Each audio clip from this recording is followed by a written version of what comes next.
You're listening to the Annoyed Adult Podcast. Let's start with a story. While walking through your local mall, you overhear what appears to be a group of teenagers talking about how bored they are. Each one repeating the same phrases in a cycle. I'm so bored. What are we going to do? Followed by one kid looking at another kid and asking, what do you want to do? Well, a shoulder shrug later, followed by staring at their feet. Then nobody says anything as they continue to plant themselves on the bench, reaching into their pocket to take out their favorite glowing rectangle, in silence, independent of each other, with thumbs flicking vertically seeking validation from digital likes and 10-second short clips. Is it easy to be bored in a time when you have access to just about everything? Isn't it? In today's podcast, we're going to talk about why being bored is annoying, and if it's actually as annoying as I think it is. Or you think it is. There's an old phrase, you're not bored, you're boring, which is just another way of saying that your life lacks no excitement, or you simply are not a person that can generate their own way to keep occupied. So why don't we try a quick experiment? Close your eyes and think about someone in your life that you definitely want to be around because they're fun to hang out with. Go ahead. Let's give a 3-second count on that. Ready? 1, 2, 3. Did you think of someone? Was there someone that immediately popped in your mind? Did you draw a blank? Are you that person? If you did think of someone, what was his or her day like? How would you feel when you hang around them? Was it a nonstop joyride? Or did they like to go to different places and hang out and have new experiences? More so, do they frequently call you and ask you to hang out with them? I honestly wish I was one of these people, but I'm not. But I could try. You see, boredom is a state of mind where we're not interested in what we're doing. And it's usually caused by a lack of stimulation or variety, or maybe overstimulation. See, there are many different reasons why people get bored. One of the most common reasons is that they're not challenged enough by their work, which means they don't have to use their skills and knowledge to the best of their ability. A second reason for boredom is that there might not be enough variety in their environment.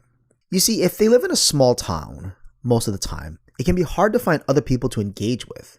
There's also biological reasons for why people get bored, like low levels of dopamine or serotonin, those feel-good and reward chemicals. These neurotransmitters help regulate the release of these hormones. So why are we so bored? Why is it so hard to get out there and do new things? Money? Yeah, sure. That's a common problem. But I will say that there are a lot of things that we can do that don't need money. Well, how about time? See, right now, maybe you have a family at home that needs you, and you might be listening to this podcast sitting in traffic as a way to pass the time. Yet besides money and time, let's think about 2 more categories: under and overstimulated. Understimulated might be caused by getting stuck in a routine that gives you no options and no excitement. You wake up, you take the kids to school, you drive to work, you go to the same coffee store, eat breakfast at the same place, then flip the process. Leave work, pick up your kids, go to dinner, go to bed. 5 days a week for the rest of your life. You feel like dying inside sometimes. You pray that the jerk that's been tailgating you or speeding crashes into the barricade on your way home so you can see just what happens to have excitement. Okay, all right, maybe that's too visceral for you. Maybe you just wish they got pulled over by the cops. The problem with understimulation is that you're not living your best life. And that is certainly annoying, especially if you're not an old jerk like me. But being old isn't the end, or tied to all of your responsibilities isn't the perfect marker for being bored. You just could be overstimulated. To combat boredom, we turn to our favorite thing. The thing I mentioned earlier. The glowing rectangle of all sizes and brands. With that, we use it to go on social media and check who likes our posts. And we can really blame social media for being addicting, right? After all, these companies spend billions of dollars in research to compete for your valuable seconds. And this social media hype generates overstimulation in the reward center of your brain. You think you're being satisfied and breaking the boredom, but in reality, you're still sitting there being absorbed by the company that uses you as its main product to sell to others. Dunking on social media and why it annoys me is a whole nother show, and I'll do that one later. So now what? How do we get off this path? How do we start being more spontaneous and outgoing? How do we break boredom? If you feel like you're not bored and you are comfortable with doing the same thing day in and day out, then good for you. But for you, dear listener, who wants something more, keep listening. The first thing we should try is being comfortable with being uncomfortable. So let me repeat that.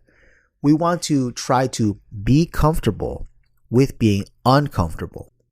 Does what you're doing make you nervous? Good. Recognize it. Your body and mind feel uncomfortable because this is new. Remember the first time you asked someone out? Remember the butterflies in your stomach? What about the first time you had to give a speech in front of others? The terror of public speaking. This is good discomfort. This is the moment that leads up to everything. One of the best ways to overcome boredom is to have a hobby. Hobbies are a great way to get your mind off being bored, and they can help you feel more fulfilled in life.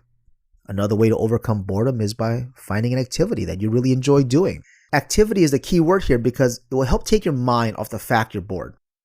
Another way that has been proven effective in overcoming your boredom is by taking on new challenges. And this can be anything from learning how to cook a new dish or picking up a new hobby. And let me tell you something, if you've learned how to cook, you're going to make a lot of new friends really quickly. See, the key thing about this technique for overcoming boredom is that it forces you out of your comfort zone and into something new, which will help take your mind off the fact you're bored. Here's something you can do. Consider it a call to action. Find a sport that is somewhat challenging and requires almost no investment in equipment. Check out your local beginner jogging or hiking clubs. All you really need is your 2 feet.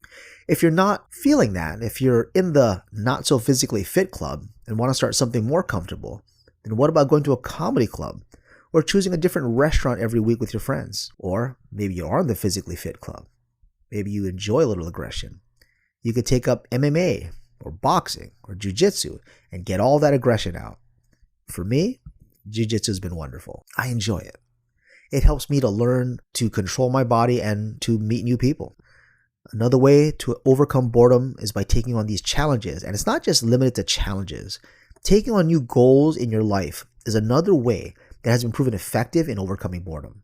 This technique will force you out of your comfort zone and give you something else to focus on. So set a goal for yourself. If you want to lose weight, that's your goal. If you want to get stronger, boom, that's your goal. If you set a goal for yourself that is uncomfortable and you work toward it, then that's something that can also take yourself out of this boring routine. You see where I'm going with this, right?